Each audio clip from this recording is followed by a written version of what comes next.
결국 일을 잘하는 사람들은요, 의사소통을 잘하는 사람들이에요. 근데 우리는 평소에 이렇게 훈련을 안 해봤기 때문에 평소에 일상생활에서 이야기하던 대로 회사에서 이야기를 하니까 말빨이 안 먹히는 거예요. 네, 반갑습니다. 오늘은 의사소통에 대한 이야기 좀 해보려고 그래요. 회사에서 의견을 말하는데 어려움을 겪는 분들이 많이 있죠. 이런 분들에게 꼭 추천해드리고 싶은 책이 있어서 소개해드리려고 합니다. 제가 북클럽에서 많은 분들과 함께 잘게 씹어먹고 소화시키고 적용하려고 노력했던 로지컬 싱킹이라는 책입니다.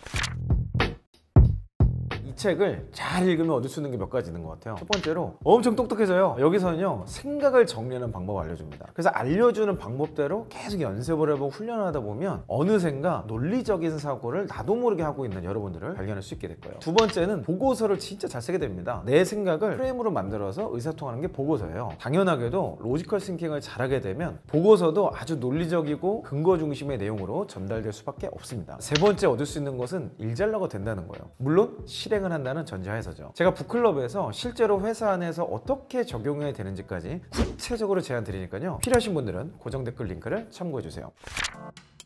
회사에서 말을 잘하는 사람들은 왜 좋아할까요? 결국 일을 잘하는 사람들은요, 의사소통을 잘하는 사람들이에요. 의사소통의 본질이 뭔지 아세요? 상대방을 설득하는 겁니다. 상사에게 보고하고 컨펌 받는 것도요, 설득의 과정이에요. 협업 부서가 움직이게 만드는 것도 설득이죠. 그렇기 때문에 의사소통을 잘하는 것은 일잘러의 정말 중요한 요소고, 그 중요한 요소는 바로 설득이다. 설득을 잘하려면 나름의 생각이 잘 정리된 내용으로 근거 중심으로 이야기를 해야 되죠. 근데 우리는 평소에 이렇게 훈련을 안 해봤기 때문에 평소에 일상생활에서 이야기하던 대로 회사에서 이야기를 하니까 말빨이 안 먹히는 거예요. 이때 필요한 게 로지컬 싱킹입니다. 어떤 분들은요, 일만 잘하고 싶다, 의사소통 꼭 잘해야 되냐, 이렇게 생각하시는 분들이 간혹 계신 것 같아요. 자, 어떻게 보면 저 연차에서는 그것이 가능할지도 모르겠어요. 하지만 확실한 건요, 연차가 쌓일수록 책임도 커지고 주도적으로 이해되는 상황이 많아지는데요, 그때 가장 핵심적인 역량이 바로 의사소통 능력이 될 거예요. 의사소통을 제대로 못하면 어떤 일이 생길까요? 먼저는 내 의견의 근거를 잘 전달하지 못하기 때문에 내가 하고 싶은 일을 못하게 되는 거죠. 프로젝트를 따오거나 내가 기획한 방향으로 일을 진행시키고 싶더라도 타당한 근거가 있어야 내가 제시한 방법이 받아들여지겠죠. 두 번째로, 내가 의도한 결과와 전혀 다른 결과물이 만들어질 수 있습니다. 일의 규모가 커질수록 혼자 일하는 게 아니라 같이 협업해야 하는 상황이 발생할 수밖에 없거든요. 근데 잘못된 의사소통으로 의도와 방법이 잘못 전달되는 경우에는 이런 상황이 빈번하게 발생할 수밖에 없는 거죠. 연차가 늘어날수록 내 일만 잘해서 해결되는 일은 점점 없어질 겁니다. 결국엔 의사소통을 통해서 나의 의도와 의견을 전달하고 그 의도대로 상대방이 일을 잘 해낼 수 있도록 끌어내는 것이 의사소통의 핵심이라고 볼 수 있죠.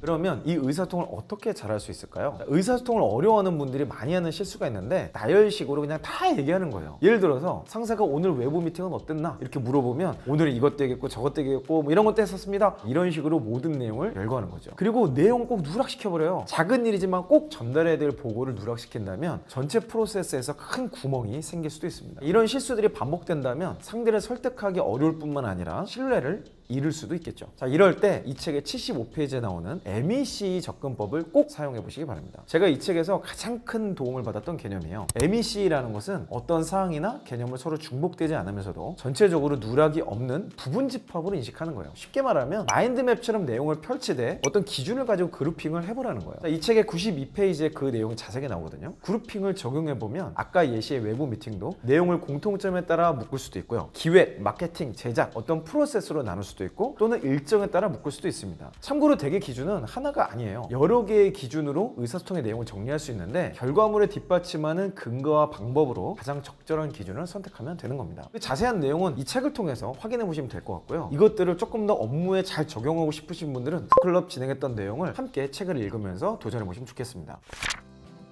누락과 중복, 혼재가 없이 잘 정리된 내용을 상대방을 설득하기 위해서는 간결하게 전달해야 된다 그래요. 근데 왜 간결해야 될까요? 많은 정보와 분석한 결과를 다 모아서 제시해도 상대방이 알아듣지 못하면 아무 소용이 없는 거죠. 그래서 우리가 해결해야 될 과제가 무엇인지 아는 것, 즉 상대방이 원하는 수준을 파악하는 것이 굉장히 중요하더라고요. 고객 조사를 해야 되는 가장 중요한 이유라고도 할 수 있습니다. 고객의 언어, 의도, 요청사항을 먼저 파악하고 거기에 필요한 정보만 간결하게 집어넣는 거예요. 상사도 우리의 아주 중요한 고객이라는 것을 기억하시면 좋겠습니다. 자, 문제를 파악할 때는 어떻게 해야 될까요? 먼저 병렬형으로 문제를 다 나열해보고 Why so? 라는 질문을 가지고 드릴다운 해보는 거예요. 자, 이 내용은 설명할 게 너무 많아서 제가 이 영상으로 자세하게 다 다루진 못하지만, 쉽게 말씀드리면 스스로 왜? 라는 질문을 계속 물어보는 거예요. 정말 많은 문제 중에 우리가 진짜 해결해야 될 문제를 찾아가는 데 도움이 될 겁니다. 문제를 찾은 후에는 간결하게 방법을 제안해야 되겠죠. 제가 항상 여러분께 알려드리는 방법이 있는데요. 세 가지로 솔루션을 좁히라는 겁니다. 1번은 내가 밀고 싶은 것, 두 번째는 그럴 수도 있다고 생각하는 것, 세 번째는 내가 놓치고 있다고 생각하는 것. 자, 이렇게 세 가지를 항상 솔루션으로 제안해보는 연습을 해보는 것만으로도 로지컬 싱킹이라는 방법을 정말 잘 적용하는 여러분이 될 수 있지 않을까 생각이 듭니다. 오늘은 로지컬 싱킹이라는 책을 여러분께 소개해드렸습니다. 오늘 영상에서 내용을 다 다루지 못했지만 일잘러가 되고 싶은 분들이라면 제가 꼭 읽어보시길 추천드립니다. 이 책을 조금 더 잘 이해하고 싶은 분들은 더보기란에 북클럽 링크 참고하셔서 제가 강의 형식으로 정리한 내용들을 참고하시면 이 책 내용을 더욱더 깊이 있게 또 쉽게 이해할 수 있지 않을까 생각이 들고요. 제가 제안해드리는 방법으로 회사 생활에 적용을 해보면 탁월한 일잘러가 될 수 있을 겁니다. 저는 앞으로도 여러분께 도움이 될 만한 좋은 컨텐츠를 준비해서 돌아오도록 하겠습니다. 이상 이영이었습니다.